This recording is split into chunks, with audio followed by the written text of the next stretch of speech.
لا يستوي أصحاب النار وأصحاب الجنة أصحاب الجنة هم الفائزون لو أنزلنا هذا القرآن على جبل لرأيته. கண்ணியத்திற்குரிய எல்லாம் வல்ல அல்லாஹுவின் நல்லடியார்களே, சஹாபாக்களின் வாழ்வினிலே என்ற தலைப்பின் கீழாக கடந்த 6 நாட்களாக நபித்தோழர்களின் வாழ்வில் நடந்த சில நிகழ்வுகளையும் அந்த நிகழ்வுகள் நமக்கு தருகின்ற பாடங்களையும் படிப்பினைகளையும் பற்றி அறிந்து வருகிறோம். அந்த வகையில் இந்த தலைப்பின் இறுதி நாளான இன்றைக்கு சஹாபாக்களுக்கும் இந்த மார்க்கத்திற்குமான தொடர்பு எப்படி இருந்தது என்பது பற்றிய தகவலை நாம் அறியவிருக்கிறோம். நபித்தோழர்களை பொறுத்தவரையில இந்த மார்க்கத்திற்காக அவர்கள் பெரிதும் தியாகம் செய்தார்கள். இறைவனையும் இறை தூதர் நபிகள் நாயகம் ஸல்லல்லாஹு அலைஹி வஸல்லம் அவர்களையும் அதிகம் நேசித்தார்கள். இந்த உலகை விட, இந்த உலக வாழ்வை விட, அனைத்தையும் விட இந்த மார்க்கத்திற்கு முன்னுரிமை அளித்தார்கள். மார்க்கத்தின் செய்திகளை, வஹியை, திருமறை குர்ஆனுடைய வசனங்களை, நபிகளாருடைய விளக்கங்களை அறிந்து கொள்வதற்கு பெரிதும் முயற்சி எடுத்தார்கள். அதில் மிக முக்கியமாக நாம் பார்க்க வேண்டிய ஒரு நிகழ்வு இப்னு அப்பாஸ் ரலியல்லாஹு அவர்கள் தொடர்பான நிகழ்வு. இப்னு அப்பாஸ் ரலியல்லாஹு அவர்கள் இந்த சமுதாயத்தில் மிகப்பெரிய கல்விமானாக திகழ்ந்தார்கள். அதிகமான திருமறையையும் அதனுடைய விளக்கமான ஏராளமான நபிமொழிகளையும் அறிந்து வைத்திருந்தார்கள். அவர்கள் அவ்வளோ பெரிய கல்விமானாக அவர்கள் உருவாகுவதற்கு காரணம் இந்த மார்க்கத்தை அறிந்து கொள்ள வேண்டும் என்பதிலே அவர்களுக்கு இருந்த ஆர்வம். இப்னு அப்பாஸ் ரலியல்லாஹு அவர்கள் சொல்லுகிறார்கள், நபிகள் நாயகம் ஸல்லல்லாஹு அலைஹி வஸல்லம் அவர்கள் மௌத்தாயிட்டாங்க. நான் என்னுடைய தோழர்களுக்கு, என்னோடு இருந்த நண்பர்களுக்கு நான் சொன்னேன், ரசூல்லா மௌத்தாயிட்டாங்க, இப்போது இருக்கக்கூடிய நபி தோழர்கள் அவர்களும் மௌத்தாவதற்கு முன்னால், அவர்களும் நம்மை விட்டு பிரிவதற்கு முன்னால் கேள்விகளை கேட்டு மார்க்கத்தை அறிந்து கொள்வோம், ஹதீஸ்களை அறிந்து கொள்வோம். நமக்கு தெரியாத ஹதீஸ்கள் மற்ற நபித்தோழர்களுக்கு தெரியும், அந்த செய்திகளை எல்லாம் நாம் அறிந்து கொள்வோம் என்று அவர் சொல்லிவிட்டு ஒரு மனிதரை தேடி, ஒரு நபித்தோழரை தேடி புறப்பட்டு செல்லுகிறார். அவரிடத்தில் ஒரு ஹதீஸ் இருக்கிறது, எனக்கு தெரியாத ஹதீஸ், எனக்கு தெரியாத செய்தி, நபிகளார் சொன்ன ஒரு விளக்கம் அவருக்கு தெரிந்திருக்கிறது என்ற தகவல் எனக்கு கிடைத்தவுடன் அவரை தேடி, அவரை நோக்கி நான் பயணம் செய்து போனேன். அவருடைய வீட்டுக்கு போனேன். நான் வீட்டுக்கு போய் சேர்ந்த நேரம் ஒரு முற்பகல் நேரம், லுஹர் நேரத்துக்கு முன்னாடி. அந்த முற்பகல் நேரம் என்பது ஒரு சிறிய உறக்கம் அரபுகள் மேற்கொள்வார்கள், கைலூலா தூக்கம் அப்படிம்பாங்க. அந்த கைலூலா உறக்கம் மேற்கொள்ளுகின்ற நேரமாக இருந்ததினால் அவரை எழுப்பி அவருக்கு தொந்தரவு கொடுக்க நான் விரும்பலை. அதனால அவர் உறங்கட்டும் என்று விட்டு நான் அவருடைய வீட்டு வாசல்ல நான் உட்கார்ந்திருந்தேன், காத்திருந்தேன். எப்படியும் லுஹர் நேரமாகும், அவர் வெளியில் வருவார். வெளியில் வருகிற பொழுது நாம் அவரிடத்தில் செய்திகளை கேட்டுக்கொள்வோம், ஹதீஸ்களை அறிந்து கொள்வோம் என்று நான் அவருடைய வீட்டு வாசல்ல நான் இருந்தேன். இவர் காத்து கிடப்பதற்கு காரணம் என்ன? ஒரே ஒரு ஹதீஸ். இப்னு அப்பாஸ் ரலியல்லாஹு அவர்களுக்கு தெரியாத ஒரு செய்தி இன்னொரு மனிதருக்கு, இன்னொரு நபித்தோழர்களுக்கு தெரிந்திருக்கிறது என்ற தகவல் கிடைத்தவுடன் அந்த செய்தியை நான் அறிஞ்சுக்கணும். நபிகளாருடைய சுன்னத்தை நான் தெரிந்து கொள்ள வேண்டும், நபிகளாருடைய அந்த ஒரு பொன்மொழியை நான் தெரிந்து கொள்ள வேண்டும், என்னுடைய மார்க்க கல்வியை, மார்க்கம் தொடர்பான என்னுடைய அறிவை நான் மேம்படுத்திக் கொள்ள வேண்டும் என்று பயணம் செய்து போய் அவரை பார்க்கிறாரு. அவருக்காக காத்து கிடக்கிறார். அந்த காத்து கிடக்கிற அந்த நேரத்தில் கடுமையான ஒரு காற்று வீசுகிறது. அரபு நாடுகள்ல அந்த பாலைவனத்தில் திடீரென்று சில புழுதி காற்றுகள் வீசும். அந்த புழுதி காற்றுகள் வந்தால் அந்த பாலைவன மணலையெல்லாம் தூக்கி அள்ளி வாரி வீசிவிட்டு செல்லும். அப்படியான ஒரு காற்று வீசியது. நான் படுத்திருப்போதோ அவருடைய வீட்டு வாசலில், எந்த திரையும் இல்லை, எந்த மறைவும் இல்லை, என்னை அந்த மண்ணிலிருந்து காட்கின்ற எந்த சுவரும் இல்லை. அப்போது அந்த காற்று ஃபதஸ்ஃபிய ரீஹு ஃபீ வஜ்ஹி அத்துராப், என்னுடைய முகத்திலே அந்த காற்று மண்ணை வாரி இறைத்து விட்டு சென்றது. அவ்வளவு புழுதியையும் அவ்வளவு வெப்பத்திலேயும் பாலைவன உஷ்ணத்திலே வீட்டு வாசல்ல நான் படுத்திருந்தேன். அந்த புழுதி காட்டு உஷ்ணத்தை கிளப்பிக் கொண்டு புழுதியை கிளப்பிக் கொண்டு வருகிற பொழுது என்னுடைய முகத்தில் மண்களை எல்லாம் படித்துவிட்டு வாரி இறைத்து விட்டு சென்றது. ஆனாலும் நான் அங்கேயே இருந்தேன். ஏன்? ஒரு ஹதீஸை கத்துக்கிறது, ஒரு செய்தியை கத்துக்கிறது.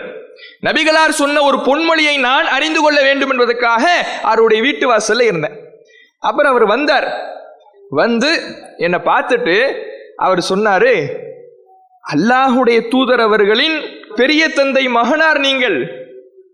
நீங்க ஒரு வார்த்தை சொல்லியிருந்தீங்கன்னா நான் உங்கள்கிட்ட வந்திருப்பேனே. ரசூலுல்லாஹ்க்கு இவர் யாரு? ஒன்னு விட்டு தம்பி. ரசூலுல்லாஹ்வுடைய தகப்பனாரும் இவருடைய தகப்பனாரும் உடன் பிறந்தவர்கள்.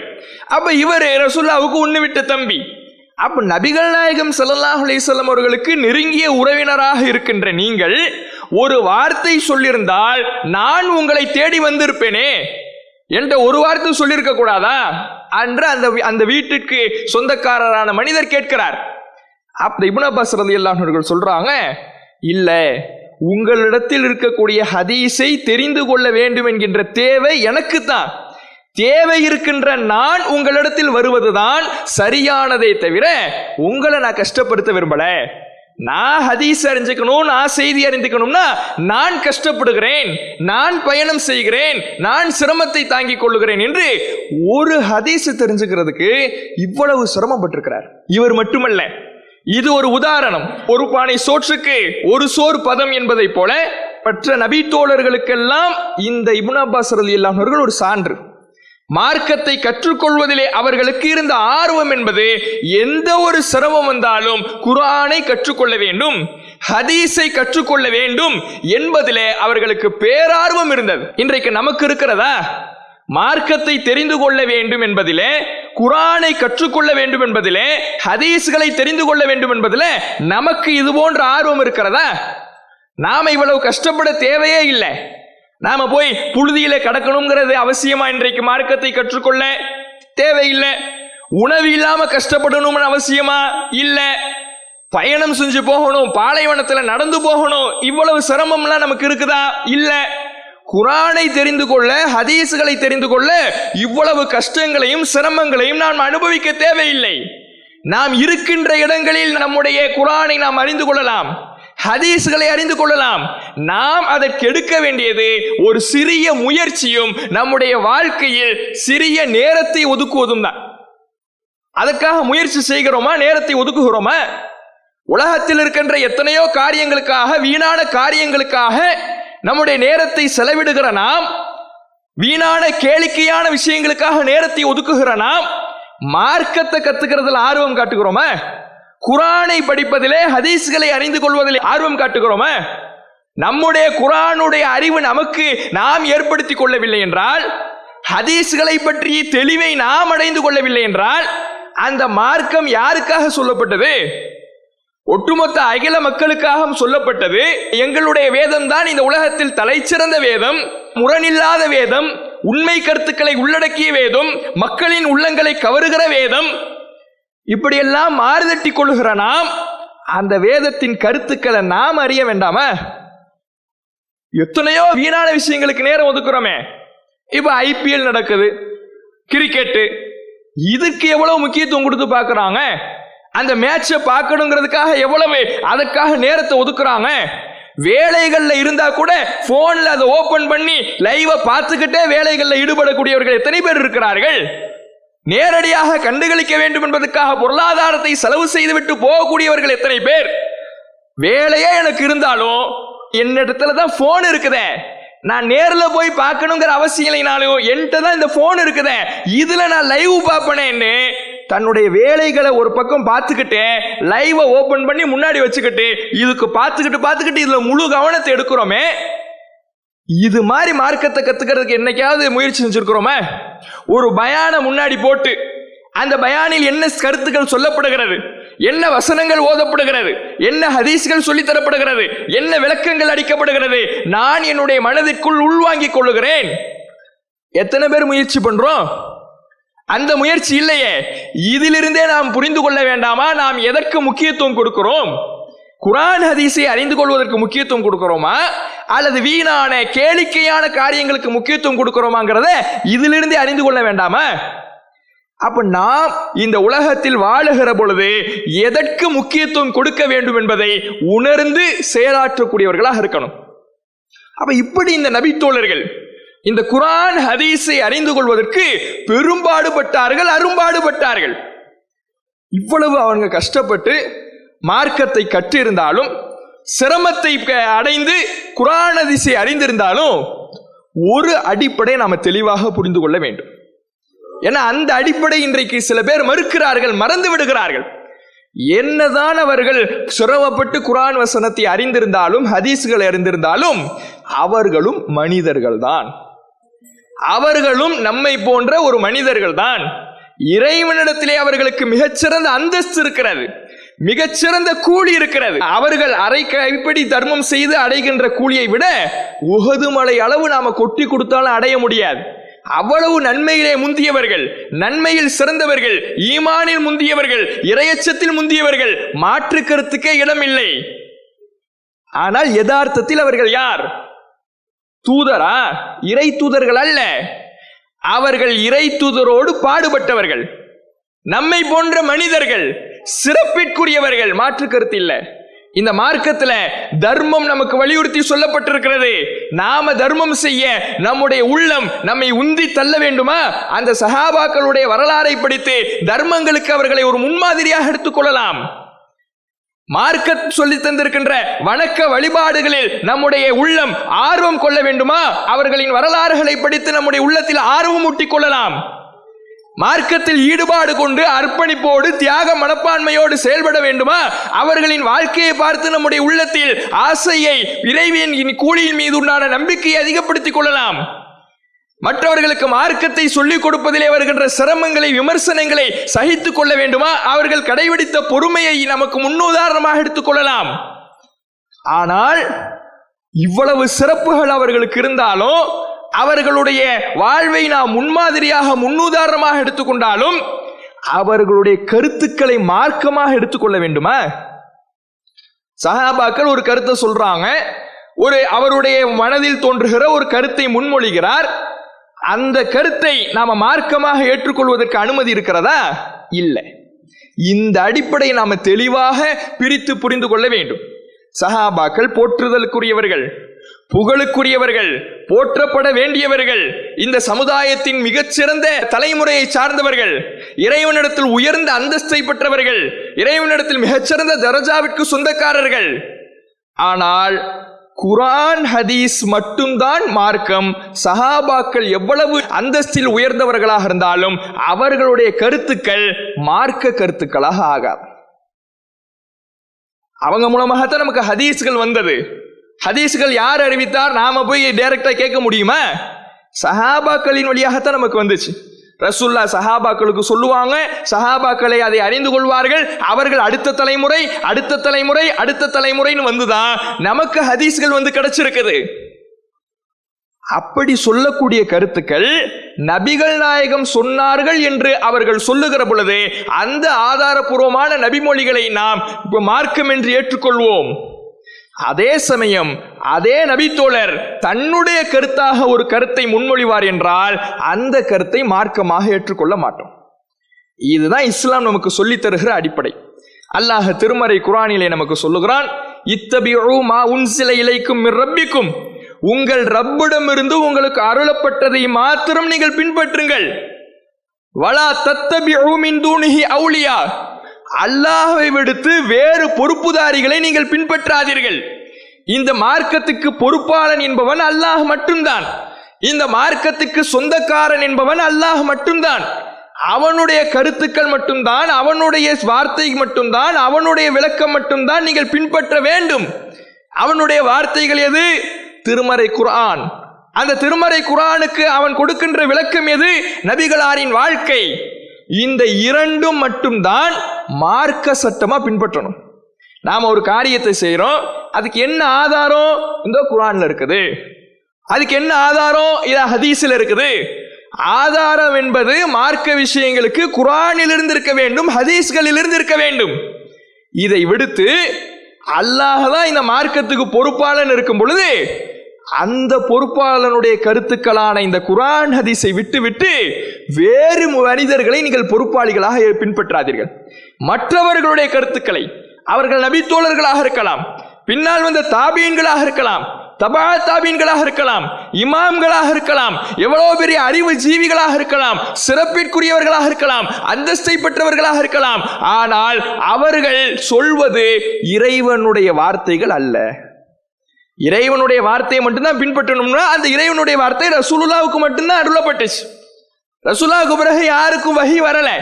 வஹி வரலங்கும் பொழுது நபி தோழர்களே ஒரு கருத்தை குர்ஆன் ஹதீஸ் இல்லாமல் சொந்த கருத்தை சொல்லியிருப்பார்கள் என்றால் அது ஒருபோதும் மார்க்கமாகாது என்ற அடிப்படையை நம்ம புரிந்து கொள்ள வேண்டும். இன்னும் இறைவன் குர்ஆன்ல சொல்றான், அன்ன ஹாதா சிராத்தி முஸ்தகீமா, இதுதான் என்னுடைய நேரான வழி. எது வஹி செய்தியோ அதுதான் என்னுடைய நேரான வழி. வஹி செய்தி என்பது இரண்டு வகையிலே நமக்கு கிடைக்கப்பட்டிருக்கிறது. ஒன்று குர்ஆன், இன்னொன்று ஆதாரபூர்வமான நபிமொழிகள். இந்த இரண்டு விதத்திலே நமக்கு கிடைக்கப்பட்டிருக்கிறது. இதுதான் என்னுடைய நேரான வழி. ஃபத்தபிஊஹு, நீங்கள் மார்க்கம் என்று பின்பற்றுவதாக இருந்தால் இதை மட்டும் பின்பற்றுங்கள். வலா தத்தபிஉ சுபுல், பல வழிகளை நீங்கள் பின்பற்றாதீர்கள். நான் குர்ஆன் ஹதீஸையும் பின்பற்றேன், இந்த இவருடைய கருத்தையும் பின்பற்றேன், இந்த சஹாபியுடைய கருத்தையும் பின்பற்றேன், இந்த இமாமுடைய கருத்தையும் பின்பற்றேன், இந்த 4 மதஹபுடைய கருத்தையும் பின்பற்றேன். இப்படி பல வழிகளை நீங்கள் பின்பற்றாதீர்கள். ஃபதஃபர்ரக பிக்கும் அன் சபீலி, அப்படி நீங்க பலதை தேடி போவீர்கள் என்றால் குர்ஆன் ஹதீஸை ஏத்துக்கிறேன், சஹாபியுடைய கருத்தையும் ஏத்துக்கிறேன், இமாம்களுடைய கருத்தையும் ஏத்துக்கிறேன், இப்படி பல கருத்துக்களை ஏற்றுக்கொள்ள ஆரம்பித்தீர்கள் என்றால் அல்லாஹ்வுடைய ஒரு வழியில் உங்களால் இருக்க முடியாது. நீங்க சொல்லிக்கலாம் நான் குர்ஆன் ஹதீஸை விடலையேண்டு, ஆனால் மற்றவர்களுடைய கருத்துக்கு நீங்கள் போய்விட்டாலே அங்கே குர்ஆன் ஹதீஸை விட்டு விட்டீர்கள், இறைவனின் வழியை மறந்து விட்டீர்கள் என்பதுதான் பொருள் என்பதை அல்லாஹ் இந்த வசனத்தின் மூலமாக நமக்கு உணர்த்துகிறான். இது நமக்கு மட்டும்தான் சட்டமா? உலகம் தோன்றியதிலிருந்து ஆதம் நபியிலிருந்து உலகம் அழிகின்ற வரை இதுதான் சட்டம். ஆதம் நபியை முதலாக இந்த உலகத்திற்கு இறைவன் அனுப்புகிற பொழுது அவர்களிடத்தில் சொல்லிய வார்த்தை, முதல் கட்டளை, ஃபஇம்மா யஅத்தியன்னக்கும் மின்னி ஹுதன் ஃபமன் தபிஅ ஹுதாய ஃபலா ஹௌஃபுன் அலைஹிம் வலா ஹும் யஹ்ஸனூன். உலகத்துக்கு போங்க, வாழுங்கள், என்னிடமிருந்து ஒரு நேர்வழி வரும். எல்லா பேரையும் ஆதம் நபிக்கு கற்றுக் கொடுத்தான்ல. ஆதம் நபி அறிவில் குறைந்தவர்களா? உலக மனிதர்களில் மிகச்சிறந்த அறிவாளி, புத்திசாலி.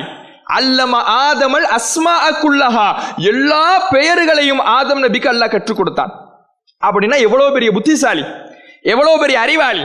உலகம் தோன்றியதிலிருந்து அழிகின்ற வரை, மறுமை வரை உள்ள எல்லா பெயர்களின் ஞானமும் ஆதம் நபிக்கு இருந்தது. அவ்வளவு புத்திசாலி, அவ்வளவு புத்தி கூர்மை உள்ளவர்கள், அறிவாளி, அறிவு ஜீவி. ஆனால் அவர் மூலமாக இந்த உலக மக்கள் யாவருக்கும் இறைவன் சொன்ன கட்டளை, நீங்கள் அறிவாளியாக இருக்கலாம், மிக பெரும் புத்தி கூர்மை உள்ளவராக இருக்கலாம், உங்களுக்கு நான் எல்லா ஞானத்தையும் தந்திருக்கலாம், ஆனால் என் நேர்வழி என்னங்கிறது உங்களுக்கு தெரியாது.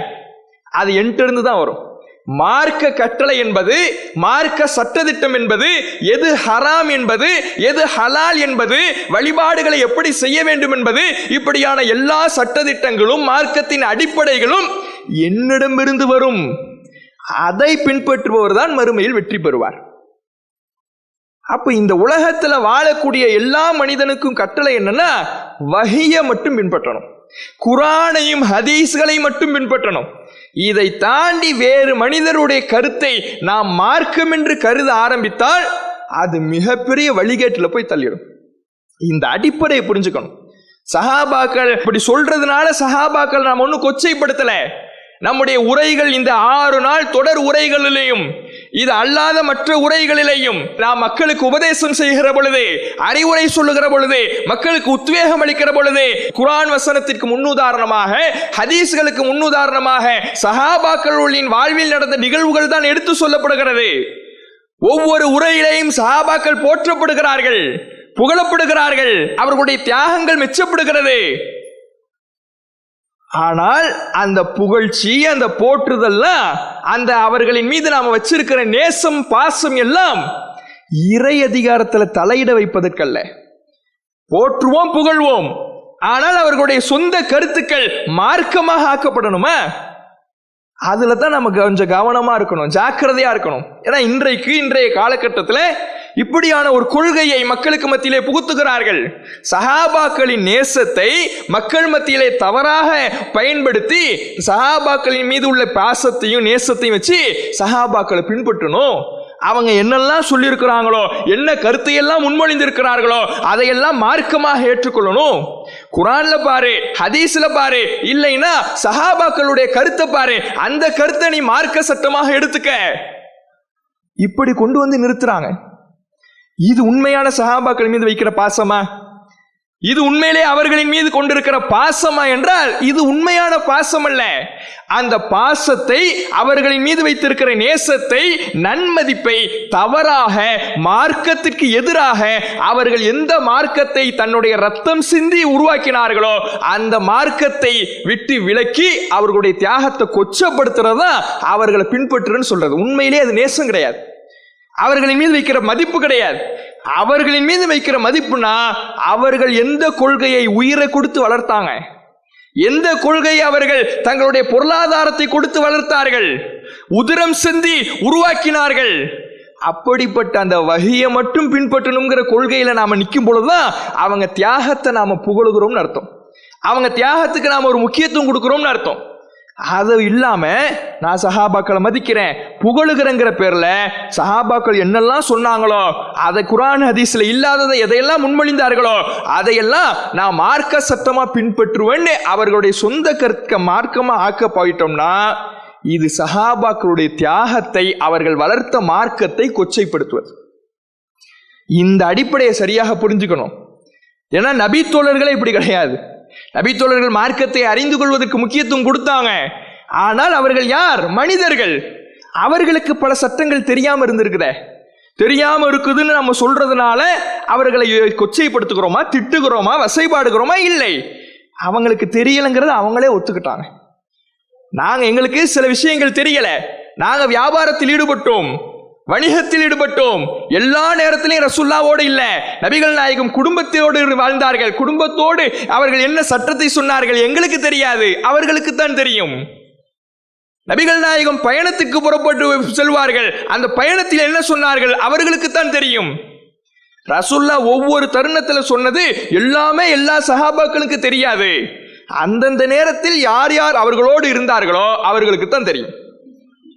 உமர் ரலியல்லாஹு அவர்கள் எவ்வளவு பெரிய மிகச்சிறந்த நபித்தோழர், இரண்டாவது கலிஃபா, மிகப்பெரிய தியாகத்திற்கு சொந்தக்காரர், மார்க்கத்தை கற்றுக்கொள்வதிலே ஆர்வம் உள்ளவர். எந்த அளவுக்கு ஆர்வம்னா மதீனாவுக்கு வந்துட்டாங்க ஹிஜ்ரத் பண்ணி, மார்க்கத்தையும் கத்துக்கணும், பொழப்பையும் பார்க்கணும். ஏன்? ஒன்னும் இல்லையே, எல்லாத்தையும் தான் மக்களை விட்டுட்டு வந்துட்டாங்களே, எதுவுமே இல்லை, சொத்து பத்தி எதுவுமே கிடையாது, சாப்பாடுக்கு வழி இல்லை, எல்லாத்தையும் விட்டுட்டு வந்துட்டாங்க. இப்ப பொழப்புன்னு ஒண்ணு வேணும், அதே சமயம் மார்க்கத்தையும் கத்துக்கணும், அதுக்கு உண்டான முக்கியத்துவத்தை விட்டுடவும் கூடாது. என்ன பண்றாங்கன்னா இவருடைய அண்டை வீட்டுக்காரரோடு ஒரு ஒப்பந்தம் போடுறாங்க, முறை வைத்து போவது அப்படின்னு. அது என்ன முறை வைத்து போவதுன்னா, இன்னைக்கு நான் ரசூலுல்லாஹ்விடத்துல போயிடுவேன், நீ கடை வீதிக்கு போகணும், ரசூலுல்லாஹ்விடத்திலிருந்து மார்க்க தகவல்களை, உபதேசங்களை நான் அறிந்து கொள்வேன், நீ கடை வீதிக்கு போய் சம்பாதிக்கணும்.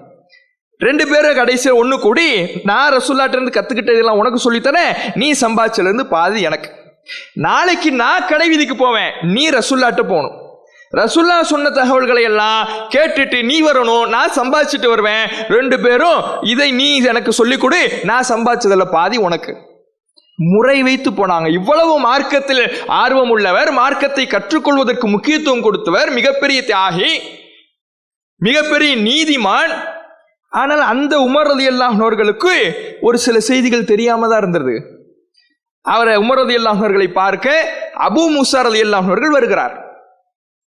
வீட்டில் அனுமதி கேட்கிறார், ஏன்னா வீட்டுக்குள்ளே போகக்கூடாது, அது இஸ்லாம் நமக்கு சொல்லி தருகிற ஒழுக்கம், சலாம் சொல்ல வேண்டும். அப்ப 3 முறை சலாம் சொல்லி பார்க்கிறார், பதில் எதுவுமே இல்லை, திரும்பி போயிடுறார். உமர் ரலியல்லாஹு அவர்கள் உள்ளே ஒரு வேலையாக இருந்ததினால் இது அவர்களுடைய கவனத்துக்கு வரல. அந்த வேலையில் ஈடுபட்டுக்கிட்டு இருக்கிறார். பதில் சொல்லலைன்னு உடனே போயிடுறார். கொஞ்ச நேரம் கழிச்சு தான் அவருக்கு தெரியுது அபு மூசா வந்திருக்கிறாரு அப்படின்னு. அப்ப திரும்ப போய் பார்க்கிறாரு, ஆளை காணும். ஆளை அனுப்பி பார்க்கிறாரு, ஆளை காணும். அப்ப கூப்பிட விடுறாரு, போய் அபு மூசா கூட்டிட்டு வாங்க, அவர் வந்தாரு போயிட்டாரு, கூப்பிட்டுட்டு வாங்க. அபு மூசா ரலியல்லாஹு அவர்கள் வந்து விடுகிறார். உமர் ரலியல்லாஹு அவர்கள் கேட்கிறார்கள், வந்தீங்க, கூப்பிட்டீங்க, போயிட்டீங்களே, நான் ஒரு வேலையா இருந்துட்டு கொஞ்ச நேரம் நிக்கலாம்ல அப்படிங்கிறார். அப்ப அபு மூசா ரலியல்லாஹு அவர்கள் சொல்லுகிறார், இப்படித்தான் நான் நபிகள் நாயகத்தால் கற்றுக் கொடுக்கப்பட்டேன். இது ரசூலுல்லாஹ் எனக்கு சொல்லிக் கொடுத்த ஒழுக்கம். நபிகள் நாயகம் ஸல்லல்லாஹு அலைஹி வஸல்லம் அவர்கள் கற்றுக் கொடுத்த அனுமதி வேண்டுதல் என்று எனக்கு கற்றுக் கொடுத்த ஒழுக்க நெறி.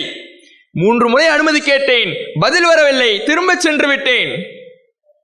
இதை சொன்ன உடனே உமர் ரலியல்லாஹு அவர்கள் சொல்லுகிறார், இதை நான் ஒன்னும் கேள்விப்பட்டதில்லையே. இப்படி ரசூலுல்லாஹ் ஒரு ஒழுக்கத்தை சொல்லிக் கொடுத்ததாக நான் ஒன்னும் கேள்விப்பட்டதில்லையே. தீனி அலா தாலிக பையினா, நீங்க சொன்ன இந்த மார்க்க விஷயத்துக்கு ஒரு ஆதாரத்தை நீங்க கொண்டு வாங்க. நீங்க சொன்னீங்கிறதுக்காக நான் ஏத்துக்க முடியாது, ஒரு ஆதாரத்தை கொண்டு வாங்க. இவர் போய் பார்க்கிறாரு, திண்ணை தோழர்கள்ல கேட்கிறாரு, மற்றவர்கள்ட்ட கேட்கிறாரு, யாருக்குமே தெரியல. அப்போ சொல்றாங்க கொஞ்சம் பேரு, அபு சயீதுன்னு ஒரு இளைஞர் இருக்கிறார், அவருக்கு இந்த செய்தி தெரியும், அவர்கிட்ட போய் கேளுங்க, அவரை போய் உமர் ரலியல்லாஹு அவர்கள்ட்ட சான்றாக ஆதாரமாக கொண்டு போங்க. அப்ப அபு சயீத் ரலியல்லாஹு அவர்களை பார்க்கிறாரு, அவருக்கும் இந்த செய்தி தெரிஞ்சிருக்கு. உமர் ரலியல்லாஹு அவர்கள்ட்ட கூட்டு போறாரு. உமர் ரலியல்லாஹு அவர்கள்ட்ட அபு சயீத் அவர்களும் இந்த அபு மூசா ரலியல்லாஹு அவர்கள் சொன்ன இந்த ஒழுக்கம் சம்பந்தமாக நபிகள் நாயகம் காட்டி கொடுத்த செய்தியை எடுத்து சொல்றார். சொன்ன உடனே உமர் ரலியல்லாஹு அவர்கள் சொல்லக்கூடிய பதில் தான் இங்கே கவனிக்கத்தக்கது. நாங்கள் அல்லாஹுடைய தூதர்களுடைய காலத்தில் வியாபாரத்திலே ஈடுபட்டு கொண்டிருந்த காரணத்தினால நிறைய செய்திகளை எங்களால் அறிந்து கொள்ள முடியவில்லை. இன்றைக்கு சாப்ட்வேர் இருக்குது, மொபைல் இருக்குது, வார்த்தை அடிச்ச ஹதீஸ்கள் வந்து கொட்டி விடுகிறது, தொகுக்கப்பட்டு விட்டது. நபிகள் நாயகத்து காலத்தில் ஹதீஸ்கள் தொகுக்கப்படாத காலகட்டத்தில் அவரவர்களுக்கு என்ன தெரிந்ததோ அதை வைத்துத்தான் அமல் செய்து கொண்டிருந்தார்கள். எல்லா ஹதீஸ்களையும் அறிந்த ஒரு நபித்தோழர் கூட கிடையாது. குரானை மனனம் செஞ்சவர்கள் இருந்தாங்கல்ல, முழு குரானை மனனம் செய்தவர்களை போல முழு ஹதீஸ்களையும் இவர் மனனம் செய்திருக்கிறார், ஒரு நபித்தோழர் கூட காட்ட முடியாது. அவங்களுக்கு தெரிஞ்சதை அமல் செய்து கொண்டிருந்தார்கள். மிகச்சிறந்த நபித்தோழர் தான் உமர் ரலியல்லாஹு அவர்கள். அவருக்கு இந்த செய்தி தெரியலையே. நபித்தோழர்கள் என்பதனால் அவர்களுக்கு மார்க்கம் தொடர்பான எல்லாமே தெரியும் என்பது உறுதி கிடையாது, நிச்சயம் கிடையாது. அவர்களுக்கும் தெரியாத விஷயங்கள் இருக்கும். அவர்களுக்கு தெரியாததினால் தெரிந்ததை வைத்து அவர்கள் அமல் செய்து கொண்டிருந்தார்கள், மார்க்கத்தை கடைபிடித்தார்கள். ஆனா நமக்கு தெரிகிற பொழுது, குர்ஆன் ஹதீஸ் நமக்கு கிடைச்சிட்ட போது என்ன குர்ஆன் ஹதீஸ்ல இருக்கிறது அதைத்தான் பின்பற்றணுமே தவிர உமருக்கு தெரியலையே, அபூபக்கர் சொல்லலையே, உஸ்மான் சொல்லலையே, அலி சொல்லலையே. இப்படி நபித்தோழர்களை பின்பற்றுவதற்கு நபித்தோழர்களை ஆதாரமாக ஆக்கக்கூடாது. இது மார்க்கம் நமக்கு சொல்லுகிற அடிப்படையான விஷயம். அதே போல இன்னும் சில வரலாறு பார்க்கிறோம். ஆயிஷா ரலியல்லாஹு அவர்கள், ஆயிஷா ரலியல்லாஹு அவர்கள் எவ்வளவு பெரிய கல்விமான். பெண்களில் அதிகமான ஹதீஸ்களை அறிவித்த நபி தோழியர் என்றால் யார்? ஆயிஷா ரலியல்லாஹு அவர்கள். ஆண்களுக்கு இணையாக ஹதீஸ்களை அதிகமாக அறிவித்தவர்கள், மிகப்பெரிய அறிவு ஜீவி, அறிவு சுடராக திகழ்ந்தார்கள். ஒவ்வொரு விஷயத்தையும் குர்ஆன் வசனத்துக்கு என்ன விளக்கம், இதை எப்படி புரிந்து கொள்ள வேண்டும், ரசூலுல்லாஹ்ட்ட கேள்வி கேட்டு கற்றுக்கொண்டவர்கள் ஆயிஷா ரலியல்லாஹு அவர்கள். ரசூலுல்லாஹ்வோடு அந்யோன்யமாக வாழ்ந்தவர்கள். அந்த ஆயிஷா ரலியல்லாஹு அவர்களுக்கு நபிகள் நாயகம் ஸல்லல்லாஹு அலைஹி வஸல்லம் அவர்களுடைய ஒரு சுன்னத்து தெரியல. லுஹா தொழுகை இருக்குல்ல, முற்பகல் நேரத்தில் தொழக்கூடிய நபிகள் நாயகம் ஸல்லல்லாஹு அலைஹி வஸல்லம் அவர்கள் காட்டி தந்த ஒரு சுன்னத்து லுஹா தொழுகை.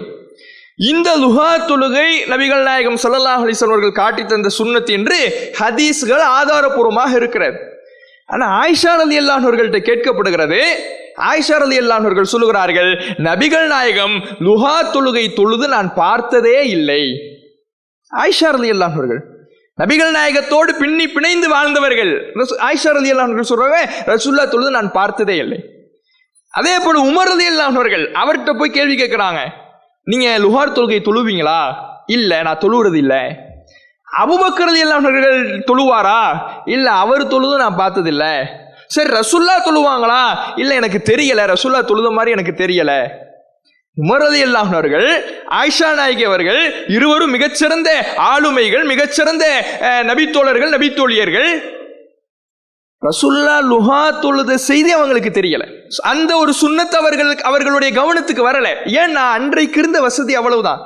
முழு ஹதீஸ்களும் தொகுக்கப்படாத காரணத்தினால அவர்களுக்கு என்ன தெரிஞ்சுச்சோ அதை வைத்து அமல் செய்தார்கள். அதனால அவர்கள் செய்ததை வைத்து நாம மார்க்க ஆதாரம் எடுக்க முடியுமான்னு கேட்டா எடுக்க முடியாது. ஏனென்றால் நமக்கு மார்க்கம் என்பது மனித கருத்துக்கள் கிடையாது. குர்ஆனும் குர்ஆனுக்கு விளக்கமான நபிகளாருடைய வாழ்க்கையும் தான். இந்த இரண்டும் தான் பின்பற்ற தகுந்ததை தவிர மற்ற யாராக இருந்தாலும் அவர்கள் சிறப்பிற்குரியவர்கள், நபித்தோழர்கள், மாற்று கருத்தில்லை. ஆனால் அவர்கள் கருத்துக்கள் ஒருபோது மார்க்கமாகாது என்பதை புரிஞ்சுக்கணும். இது நபித்தோழர்கள் நல்லா புரிஞ்சுக்கிட்டாங்க. இன்னைக்கு நபித்தோழர்களுடைய பெயர்ல சஹாபாக்களை பின்பற்றணும், சஹாபாக்களுடைய வார்த்தைகளும் மார்க்கம் தான், அதுவும் பின்பற்ற தகுந்ததுதான். குர்ஆன், ஹதீஸ், அடுத்தது சஹாபியுடைய கூற்று, அதையும் மார்க்க ஆதாரமாக நாம எடுத்துக்கணும். இப்படின்னு சஹாபாக்களின் பெயரால் தவறான கொள்கையை இன்னைக்கு சொல்லிக்கிட்டு இருக்கிறாங்க. தவறான கொள்கையின் பக்கம் மக்களை அழைத்து கொண்டிருக்கிறார்கள். வழிகட்ட வழியின் பக்கம் மக்களை வழிநடத்தி கொண்டிருக்கிறார்கள்.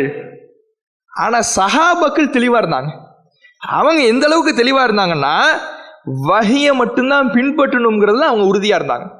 யாருடைய கருத்தும் மார்க்க ஆதாரம் கிடையாது. இவங்க சஹாபாக்களை பின்பற்றதா இருந்தா சஹாபாக்கள் எந்த கொள்கையில் இருந்தார்கள் அதுதானே பின்பற்றணும். உண்மையில் சஹாபாக்களை பின்பற்றுறதுன்னா சஹாபாக்கள் எந்த கொள்கையில் இருந்தாங்க, குர்ஆன் ஹதீஸை மட்டும் பின்பற்றணும்னு இருந்தாங்க. சஹாபாக்களை நேசிக்கிறதுனா, மதிக்கிறதுனா, அவர்கள் எந்த கொள்கைக்காக தியாகம் செய்தார்கள், உயிரை விட்டார்களோ அந்த குர்ஆன் ஹதீஸ் மட்டும்தான் மார்க்கம் என்பதை பின்பற்றணும். அதை விட்டுட்டு அவர்களுடைய தியாகத்தை கொச்சைப்படுத்தும் விதமாக சஹாபாக்களுடைய கருத்துக்களும் மார்க்கம் தானே, சஹாபாக்களுக்கு எதிராகவே அவர்களுடைய கொள்கையை மாற்றக்கூடிய காரியத்தை இன்னைக்கு பார்க்கிறோம்.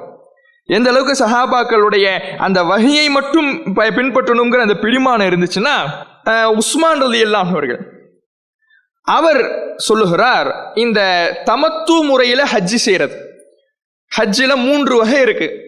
அதுல ஒரு வகை என்னன்னா தமத்து முறையில ஹஜ்ஜி செய்யறது. தமத்து முறைனா என்ன? உம்ராவுக்காக இஹ்ராம் கட்டிடுவாங்க, போய் உம்ராவை முடிச்சிடுவாங்க. உம்ராவை முடித்து விட்டு இஹ்ராமை கலைந்து விட்டு அங்கே ஹரமிலேயே மக்காவிலேயே தங்கி ஹஜ்ஜு மாதம் வரை அங்கேயே தங்கி பிறகு மீண்டும் ஹஜ்ஜு மாதம் வந்தவுடன் இஹ்ராம் கட்டி ஹஜ்ஜு செய்வதற்கு தான் தமத்து முறை ஹஜ்ஜி அப்படிம்பாங்க. இந்த தமத்து முறை ஹஜ்ஜு நபிகள் நாயகம் ஸல்லல்லாஹு அலைஹி வஸல்லம் அவர்கள் அனுமதி அளித்த ஒன்று, ரசூலுல்லாஹ் செஞ்ச ஒன்று. அப்ப இந்த நபிகள் நாயகம் ஸல்லல்லாஹு அலைஹி வஸல்லம் அவர்கள் அனுமதி அளித்த, இறைவன் குர்ஆன்ல சொன்ன இந்த ஹஜ்ஜு முறையை உஸ்மான் ரலியல்லாஹு அவர்கள் தடை செய்கிறார். இப்படி தமத்து முறையில ஹஜ்ஜி செய்யக்கூடாது அப்படிங்கிறார். குர்ஆன் சொல்லுது தமத்து முறையில ஹஜ்ஜி செய்வதற்கு குர்ஆன் ஆதாரம் இருக்கு, நபிகள் நாயகம் அனுமதி அளித்திருக்கிறாங்க. அப்படி இருக்கக்கூடிய ஒரு மார்க்க விஷயத்தை உஸ்மான் ரலியல்லாஹு அவர்கள் தடை செய்கிறார். அவர் சிறந்த நபித்தோழர் தான், அவர் மிகச்சிறந்த ஆளுமைதான், மிகச்சிறந்த தியாக செம்மல் தான், இந்த மார்க்கத்துக்காக பொருளாதாரத்தை வாரி வழங்கி அள்ளி கொடுத்த கொடை வள்ளல் தான், அதுல மாற்று கருத்து இல்லை. ஆனால் அவருக்கு தெரிந்த அடிப்படையில், அவருக்கு தெரியாத மார்க்கத்தில் சில விஷயங்கள், சில ஹதீஸ்கள் அன்றைய காலகட்டத்திலே முழுமையாக தொகுக்கப்படாத காரணத்தினால அவருக்கு தமத்து முறையில் ஹஜ் செய்யறது பத்தி தெரியல, அதனால இல்லைன்றார். அலி ரலியல்லாஹு அவர்கள்ட்ட இது பற்றி கேட்கப்படுது. உஸ்மான் ரலியல்லாஹு அவர்கள் தமத்து முறையில் ஹஜ்ஜி செய்யக்கூடாதுங்கிறாங்களே அப்படின்னு கேட்கப்படுது. அப்ப அலி ரலியல்லாஹு அவர்கள் சொல்கிறார், மா குன்து லஅத சுன்னத்த நபி லி கௌலி அஹதின். எந்த ஒரு தனி மனிதரின் சொல்லுக்காக, யாருடைய சொல்லுக்காகவும் நபியினுடைய சுன்னத்தை நான் விடமாட்டேன். எனக்கு மார்க்கம்னா ரசூலுல்லாஹ்வுடைய சுன்னத்து தான், குர்ஆன் ஹதீஸ் தான். இந்த குர்ஆன் ஹதீஸ் இருக்கும் பொழுது மற்ற மனிதர்களின் கருத்தை நான் பின்பற்ற மாட்டேன். அலி ரலியல்லாஹு அவர்கள் யார்? நபித்தோழர். உஸ்மான் ரலியல்லாஹு அவர்கள் யார்? நபித்தோழர். ஒரு நபித்தோழர் இன்னொரு நபித்தோழர் பின்பற்றுகிறாரா? ரசூலுல்லாஹ்வுடைய காலத்துக்கு பிறகுதான் ஒரு நபித்தோழர் இன்னொரு நபித்தோழருடைய கருத்தை பின்பற்றல. அப்படியா? உஸ்மான் சொல்லிட்டாரா தமத்து முறையில் ஹஜ் செய்யக்கூடாதுன்னு சொல்லிட்டாரா? நபித்தோழர்கள் சொன்னாலும் மார்க்கம் தான், அதனால தமத்து முறையில் ஹஜ் செய்யக்கூடாது, இப்படி அலி ரலியல்லாஹு அவர்கள் சொன்னார். மார்க்கம்னா யாரு மார்க்கம்? உஸ்மான் மார்க்கமா? நபிதான் மார்க்கம். நபியின் சுன்னத்து தான் மார்க்கம், அதை தான் நான் பின்பற்றுவேனே தவிர யாரின் சொந்த கூற்றுக்காகவும் மார்க்கத்தை நான் விட்டுட மாட்டேன். அலி ரலியல்லாஹு அவர்கள் சொல்லுகிறார். அப்ப நமக்கு உணர்த்தக்கூடிய இந்த நபித்தோழர்களுடைய இந்த வாழ்வில் நடந்த இந்த நிகழ்வு நமக்கு உணர்த்தக்கூடிய பாடம் என்ன? எந்த ஒரு சூழ்நிலையிலையும் நபித்தோழர்களின் மீது உள்ள வைத்திருக்கிற நாம் மதிப்பு, அவர்களின் மீது நாம் வைத்திருக்கிற நேசம் அளவு கடந்து சென்று அவர்களை மார்க்கமாக பின்பற்றுவேன் என்ற நிலைக்கு போய்விடக்கூடாது. அவர்களை முன்னுதாரணமாக எடுத்துக்கலாம். தர்மத்துக்கு முன்னுதாரணம், தியாகத்துக்கு முன்னுதாரணம், வழிபாட்டுக்கு முன்னுதாரணம். அது மாதிரி நான் தொழுகணும், அவர்களை மாதிரி நான் அதிகமாக வணக்க வழிபாடுகளில் ஈடுபடணும், தர்மத்தில் ஈடுபடணும், முன்மாதிரியா எடுத்துக்கலாம், ரோல் மாடலா எடுத்துக்கலாம். மார்க்க சட்டமா எடுத்துக்க முடியுமா? முடியாது என்று திட்டவட்டமாக திருமறை குர்ஆனும் நமக்கு சொல்லுகிறது. அந்த நபித்தோழர்களுடைய வாழ்க்கையை அதுதான் நமக்கு உணர்த்துது. ஒரு நபித்தோழர் இன்னொரு நபித்தோழர் பின்பற்றல. இன்னும் பார்க்கிறோம், உமர் ரலியல்லாஹு அவர்கள் அவரு என்ன பண்றாருன்னா தமத்து முறையில ஹஜ் செய்யக்கூடாதுங்கிறார். உமர் ரலியல்லாஹு அவர்கள்ட்ட ஒரு மனிதர் போய் கேட்கிறார். சிரியா நாட்டை சார்ந்த ஒரு மனிதர் உமர் ரலியல்லாஹு அவர்கள்ட்ட போய் கேட்கிறார், இது மாதிரி தமத்து முறையில ஹஜ் செய்யலாமா அப்படின்ட்டு. அவர் சொல்றாரு இல்ல பண்ணக்கூடாதுன்றார். அவர் இப்னு உமர் ரலியல்லாஹு அவர்கிட்ட வரார். தகப்பனார்ட்ட கேட்டுட்டு மகன்கிட்ட வரார். தமத்து முறையில ஹஜ் செய்யலாமா அப்படிங்கிறார். ஏன் தாராளமா செய்யலாமே அப்படிங்கிறாங்க. அப்படியா, உங்க தகப்பனார் செய்யக்கூடாதுங்கிறாரே. தகப்பனார் என்ன சொல்றாரு? தமத்து முறையில ஹஜ் செய்யக்கூடாதுங்கிறார். மகன் செய்யலாங்கிறார். செய்யலான்னு மகன் சொன்ன உடனே உங்க தகப்பனார் கூடாதுன்னு தடுக்கிறாரே அப்படின்னு அவரிடத்த அந்த மனிதர் கேட்கிறார். அப்ப அவருடைய வார்த்தையை பாருங்க. இப்னு உமர் ரலியல்லாஹு அவர்கள் அம்ர அபி நத்தபிஉ அம் அம்ர ரசூலுல்லாஹ், நாம ரசூலுல்லாஹ்வுடைய கட்டளையை பின்பற்றணுமா என் தகப்பன்ற கட்டளையை பின்பற்றணுமா? மார்க்கம்னா நமக்கு யாரு? ரசூலுல்லாஹ்வா என்னுடைய தகப்பனார் உமரா? அவர் என் தகப்பனார் தான், அவரை நான் மதிக்கிறேன் தான், அவர் என்னுடைய நேசத்திற்குரியவர் தான், என்னுடைய பாசத்திற்குரியவர் தான், அவருக்கு நான் நல்லுபகாரம் செய்வேன். ஆனால் மார்க்கம் என்று வந்துவிட்டால் அவருடைய வார்த்தையா குர்ஆன் ஹதீஸின் வார்த்தையா என்றால் எனக்கு குர்ஆன் ஹதீஸின் வார்த்தை தான், நபிகளாரின் கட்டளை தான், அதுதான் மார்க்க அந்தஸ்தை தவிர வேறு எந்த மனிதரின் சொந்த கூற்றம் மார்க்கமாக ஆகாது. நபிகள் நாயகம் தமத்து முறையிலே ஹஜ் செய்திருக்கிறார்கள். என் தகப்பனார் தடுத்தாலும் அவர் தடுப்பது மார்க்கம் அல்ல. நபிகளாரின் வார்த்தை மட்டும்தான் மார்க்கம், குர்ஆனின் வார்த்தை மட்டும்தான் மார்க்கம், ஹதீஸின் வார்த்தை மட்டும்தான் மார்க்கம். எந்த தனி மனிதரின் சொந்த கூற்றும் மார்க்க ஆதாரம் கிடையாது என்பதை இப்னு உமர் ரலியல்லாஹு அவர்களுடைய வாழ்க்கை நமக்கு உணர்த்தது. வஹியை மட்டும்தான் பின்பற்றணும். ஒரு நபித்தோழர் மாற்றி சொல்வார், அவருக்கு தெரிந்ததை வைத்து அவர் சட்டம் சொல்வார். எல்லா செய்தியும் தெரிஞ்சவங்க யாரும் கிடையாது. அவருக்கு என்ன தெரிந்ததோ அதை வைத்து சட்டம் சொல்றாரு. அதனால அது மார்க்கம் ஆயிடுமா?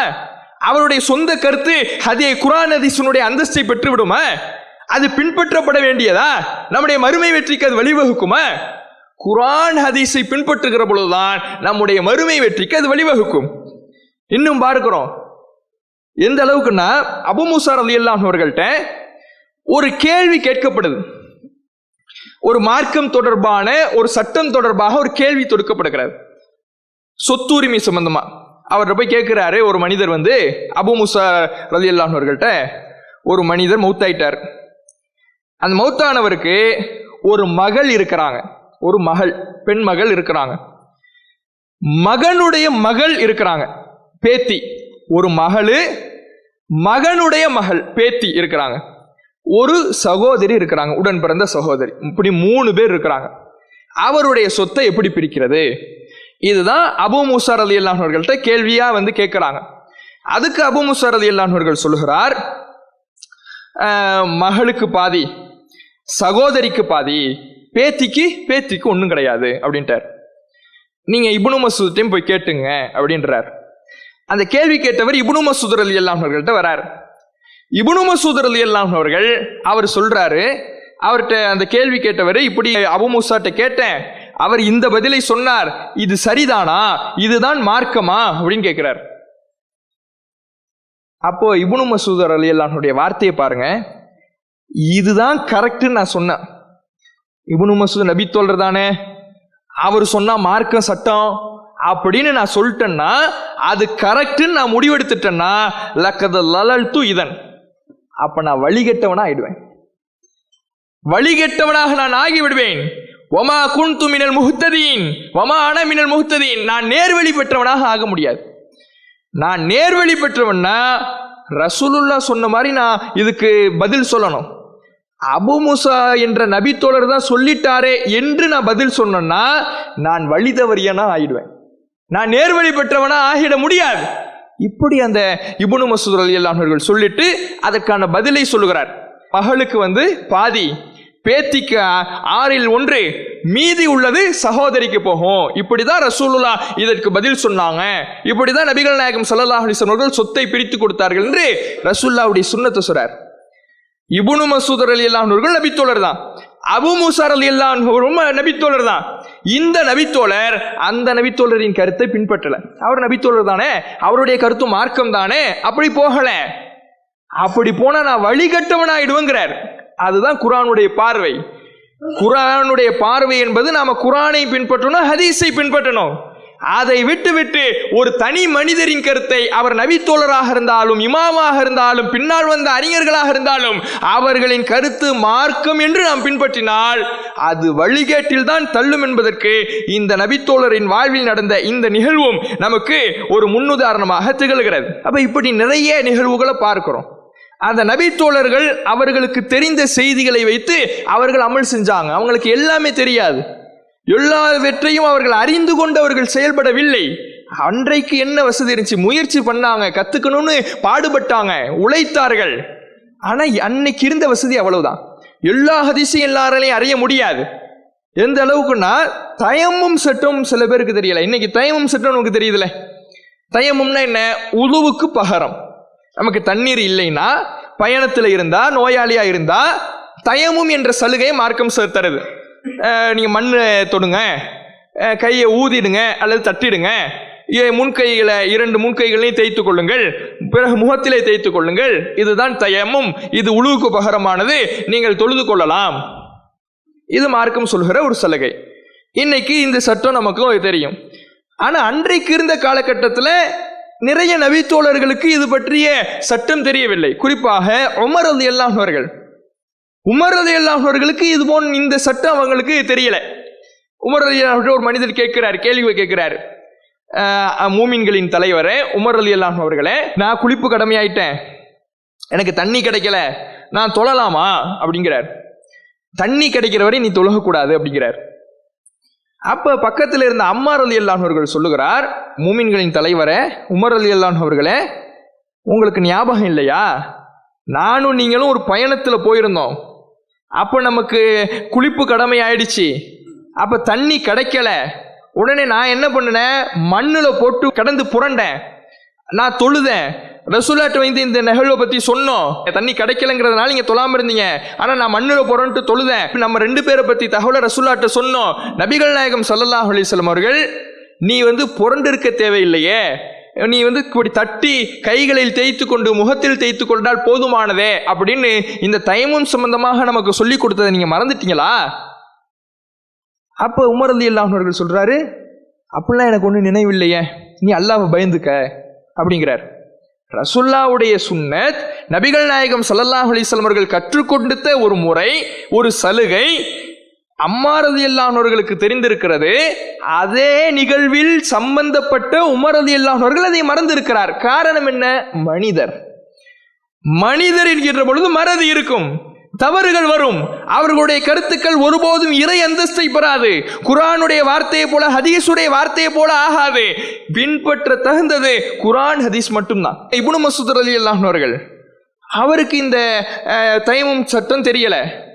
எந்த அளவுக்குன்னா, அபு மூசா ரலியல்லாஹு அவர்கள் இப்னு மஸ்ஊத்கிட்ட கேட்கிறாரு, இது மாதிரி ஒரு மனிதருக்கு குளிப்பு கடமையாயிடுச்சு, அவர் தொழலாமா அப்படின்னு கேட்கும் பொழுது, தண்ணி கிடைக்கிறவரை தொழக்கூடாதுங்கிறாரு இப்னு மஸ்ஊத் ரலியல்லாஹு அவர்கள். அப்ப அபு மூசா ரலியல்லாஹு அவர்கள் சொல்றாரு, இல்லையே, அம்மார் ரலியல்லாஹு அவர்கள் தயமும்ங்கிற ஒரு சட்டம் தொடர்பாக ரசூலுல்லாஹ் காட்டி கெடுத்த செய்தியை நமக்கு சொன்னாங்களே, அது ஞாபகம் இல்லையா அப்படிங்கிறாரு. இல்ல, அதுதான் உமர் ரலியல்லாஹு அவர்கள் மறுத்தாரே, உமர் ரலியல்லாஹு அவர்கள் அதை ஏத்துக்கலையே. சரி, உமர் ரலியல்லாஹு ஏத்துக்கல, அம்மார் ரலியல்லாஹு அவர்கள் சொன்னது உங்களுக்கு ஞாபகம் இல்லை, வச்சுக்குவோம். சரி, அல்லாஹ் குர்ஆன்ல சொல்றானே, ஃபலம் தஜிது மாஅன் ஃபதயம்மமு ஸஈதன் தய்யிபா, உங்களுக்கு தண்ணீர் கிடைக்கவில்லை என்றால் தூய்மையான மண்ணில் தயமும் செய்து கொள்ளுங்கள் என்று அல்லாஹ் குர்ஆன்ல சொல்றானே, குர்ஆனுடைய வசன ஆதாரம் இருக்குதே. அப்ப ஏன் நீங்க தயமும் சட்டம் இல்லைங்கிறீங்க? இல்ல, தயமும் சட்டம் இருக்குன்னு நாம சொன்னா குளிர் அடிச்சா கூட மக்கள் தயமும் செய்ய ஆரம்பிச்சிடுவாங்க அப்படிங்கிறார். அல்லாஹ் சொன்ன ஒரு சட்டத்தை, மார்க்கம் சொன்ன ஒரு சலுகையை இவர் என்ன பண்றாரு? இல்லைங்கிறார். அப்ப நம்ம எதை பின்பற்றுறது? குர்ஆன் ஹதீஸ் இங்கே மார்க்கமா? இந்த நபித்தோழர்களின் வார்த்தை மார்க்கமா? அவர்களுடைய செயல்பாடுகள் மார்க்கமா? அவர்களுடைய கருத்துக்கள் மார்க்கமா? எதை நாம பின்பற்றுவது? இஸ்லாத்தினுடைய அடிப்படை என்பது இந்த மார்க்கத்தில் பின்பற்ற தகுந்தது குர்ஆனும் ஹதீஸும் மட்டும்தான். இது தவிர்த்து வேறு யாருடைய கருத்து பின்பற்ற தகுந்ததல்ல. ஏன்னா இந்த மார்க்கத்துக்கு சொந்தக்காரன் யார்? அலா லில்லாஹி தீனுல் ஹாலிஸ். அறிந்து கொள்ளுங்கள், இந்த மார்க்கம் அல்லாஹுக்கு சொந்தமானது. அல்லாஹுக்கு சொந்தமானதுன்னா அதுக்கு என்ன அர்த்தம்? இந்த மார்க்கத்துல என்ன சட்டம், என்ன ஹலால், என்ன ஹராம், இது எல்லாத்தையும் இந்த மார்க்கத்துக்கு சொந்தக்காரன் அல்லாஹ் தான் நமக்கு சொல்லி தருவான். அவனுடைய மார்க்கம் என்கின்ற பொழுது அவன் சொல்வது மட்டும்தான் மார்க்கம். அதற்கான அதிகாரம் அவனுக்கு மட்டும்தான் இருக்குது. அந்த அதிகாரத்தில் தலையிடுகின்ற விஷயம் யாருக்கும் கிடையாது. யார் சொல்வதும் மார்க்கம் கிடையாது. அல்லாஹ் சொல்வது மட்டும்தான் மார்க்கம். அந்த அல்லாஹ் நமக்கு ரெண்டு விதத்துல சொல்லித்தரான். குர்ஆன்ல சொல்லித்தரான், குர்ஆனுடைய விளக்கமா நபிகளாருடைய வாழ்க்கையின் மூலமாக சொல்லித்தரான். இதை இரண்டு மட்டும்தான் நாம் ஏத்துக்கணுமே தவிர மற்ற மனிதர்களின் சொற்கள், அவர்களின் கருத்துக்கள், அவர்களுடைய செயல்பாடுகள் ஒருபோதும் மார்க்கமாக ஆகாது. அப்படி நாம மற்றவர்களுடைய கருத்துக்களை எல்லாம் மார்க்கம்னு பின்பற்றினா மறுமையில என்ன நடக்கும்? அதையும் அல்லாஹ் குர்ஆன்ல சொல்றான். மறுமையில சில முகங்கள் நரகத்துல போட்டு புரட்டப்படும். அவர்கள் புலம்புவார்கள், யா லைத்தனா அத்தஅனல்லாஹ வ அத்தஅனர் ரசூலா. நாங்கள் இந்த உலகத்தில் வாழ்ந்த பொழுது அல்லாஹுக்கும் அவனது தூதருக்கு மட்டும் கட்டுப்பட்டு இருக்க கூடாதா? இந்த உலகத்தில் வாழ்ந்த பொழுது குர்ஆன் ஹதீஸின் படி மட்டும் நாங்கள் வாழ்ந்திருக்க கூடாதா? அப்படி இல்லாமல் இன்னா தஅனா சாதத்தனா வ குபரானா ஃபலல்லூன சபீலா, நாங்கள் எங்களுடைய மூதாதையர்களுக்கு, எங்களின் தலைவர்களுக்கு கட்டுப்பட்டோம், அவர்கள் எங்களை வழிகெடுத்து விட்டார்கள். குர்ஆன் ஹதீஸ் படி மட்டும் நாங்க நடந்திருந்தா சுவனத்தில் நுழைந்திருப்போம். அப்படி இல்லாம இதோ எங்களுடைய மூதாதையர் ஒரு கருத்தை சொல்லுகிறார், அதையும் பின்பற்றுவேன். எங்களுடைய தலைவர்கள் ஒரு கருத்தை சொல்லுகிறார்கள், அதையும் மார்க்கம் என்று ஏற்றுக்கொள்வேன். குர்ஆன் ஹதீஸ் ஆதாரம் இல்லாமல் தனி மனிதர்களின் கருத்துக்களை மார்க்கமாக நாங்கள் எடுத்துக்கொண்டோம், அதனால் இந்த நரக படுகொலையிலே கிடக்கிறோம் என்று நரகவாதிகளின் புலம்பலை அல்லாஹ் குர்ஆன்ல பதிவு செய்கிறானே. இதை நம்முடைய உள்ளத்திலே எச்சரிக்கையாக பதிவு செய்து, சஹாபாக்கள் போற்றுதலுக்குரியவர்கள், புகழுக்குரியவர்கள், மாற்று கருத்தில்லை. மதிப்பிற்குரியவர்கள், மாற்று கருத்தில்லை. அவர்களை மதிக்கின்றோம். எப்படி? அவர்களை முன்மாதிரிகளாக எடுத்துக்கொண்டு மதிக்கின்றோம். அந்த மதிப்பின் அளவு என்ன என்பதை குர்ஆன் நமக்கு சொல்லித் தருகிறது. மதிப்பது என்றால் அவர்கள் எந்த கொள்கைக்காக பாடுபட்டு உயிர் நீத்தார்களோ, பொருளாதாரத்தை அள்ளி கொடுத்தார்களோ, தியாகம் செய்தார்களோ, அந்த கொள்கையை நீ பின்பற்று. அவர்கள் தியாகம் செய்தது குர்ஆன் ஹதீஸ் என்ற கொள்கைக்காக, அதைத்தான் எடுத்துக்கொள்ள வேண்டும். அதை விட்டுவிட்டு அவர்களின் தியாகத்தை கொச்சைப்படுத்துவது போல, அவர்களின் அர்ப்பணிப்பை இழிவுபடுத்துவதை போல, அவர்களின் பெயராலேயே வஹிக்கு மாற்றமான ஒரு கொள்கையை உருவாக்குவது, அவர்களின் தியாகத்தை கொச்சைப்படுத்துவது, அவர்களை இழிவுபடுத்துவது. அதிலிருந்து நாம விலகணும். சஹாபாக்கள் சொல்வது மார்க்கம் தான் சொல்றது அவர்களை மதிப்பதில்லை, அது அவர்களை இழிவுபடுத்துவது. இதை உணர்ந்து அவர்களை மதிப்பது எப்படி? அவர்களை மதிப்பது என்றால் அவர்களை முன்மாதிரியாக எடுத்துக்கொள்வது.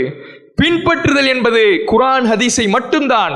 அதிலே சஹாபாக்கள் வரமாட்டார்கள். குர்ஆனும் ஆதாரபூர்வமான நபிமொழிகளும் தான் பின்பற்ற தகுதியான விஷயம் என்பதை அந்த சஹாபாக்களுடைய வாழ்க்கையே நமக்கு உணர்த்துகிறது என்ற பாடங்களை இந்த நிகழ்வுகளிலிருந்து அறிந்து கொள்ளலாம்.